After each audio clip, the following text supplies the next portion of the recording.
అఘాసుర వధ. పూతన బకాసురుల సోదరుడు అఘాసురుడు. తన వారిని తుదముట్టించిన శ్రీకృష్ణునిపై ప్రతీకారం తీర్చుకోవాలని వాడు తీవ్ర సంకల్పం చేశాడు. శ్రీకృష్ణుని కృష్ణమిత్రుల్ని సంహరిస్తే వ్రజవాసులందరూ నశిస్తారని వాడు ఊహించాడు.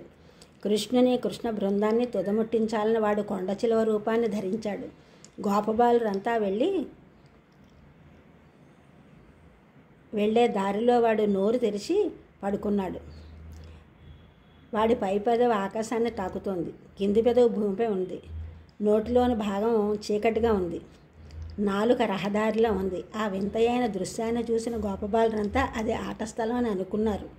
క్రీడార్థం ఏర్పాటు చేయబడిందని అనుకున్నారు. కానీ వారికి అనుమానం వచ్చింది, ఇది నిర్జీవమైన ప్రాణియా లేక మనల్ని మింగివేయడానికి వచ్చిన సర్పమా అని.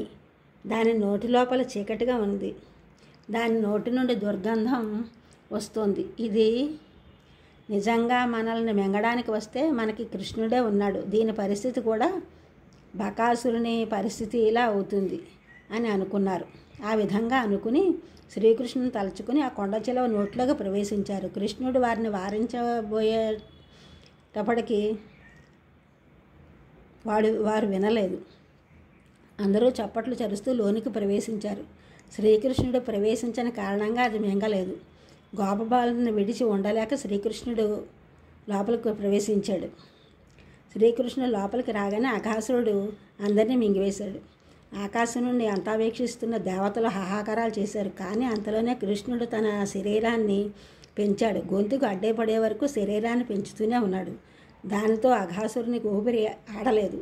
వాడి నేత్రాలు గిరగిరా తిరిగి ఉబ్బి బయటపడ్డాయి. ప్రాణం పోవడానికి కూడా వీలు లేదు. అందువలన అది బ్రహ్మరంధ్రాన్ని చీల్చుకు బయటపడింది. అఘాసురుడు అంతమొందాడు. అప్పుడు శ్రీకృష్ణుడు తన కృపాదృష్టితో గోపబాలులను గోవత్సలను తిరిగి బ్రతికించాడు. అందరూ అఘాసుని నోటి నుండి బయటకు వచ్చారు. గోపబాలురు గోవత్సలు శ్రీకృష్ణుడు నోటి నుండి బయటకు వచ్చే వరకు అఘాసురుని తనువు నుండి బయటకు వచ్చిన ఆత్మజ్యోతి ఆకాశంలో నిలిచి ఉన్నదే చివరకు వచ్చి శ్రీకృష్ణుని తనువులో లీనమైంది. ఆ విధంగా అఘాసురునికి ముక్తి లభించింది. దేవతలు ఆనందంగా నృత్యం చేశారు, గానం చేశారు, పుష్పవృష్టి కురిపించారు. దేవతలోకం అంతా కోలాహలం అయింది. ఆ కోలాహలాన్ని బ్రహ్మదేవుడు స్వయంగా చూడడానికి వచ్చాడు. కృష్ణుని రూపాన్ని బలవంతంగానైనా తనలో నిలుపుకున్న అఘాసురుడు ఉత్తమగతిని పొందాడు. అలాంటప్పుడు ఆయన్నే స్మరించిన వారికి ఇంకా ముక్తి లభిస్తుందనడంలో ఆశ్చర్యమేముంది.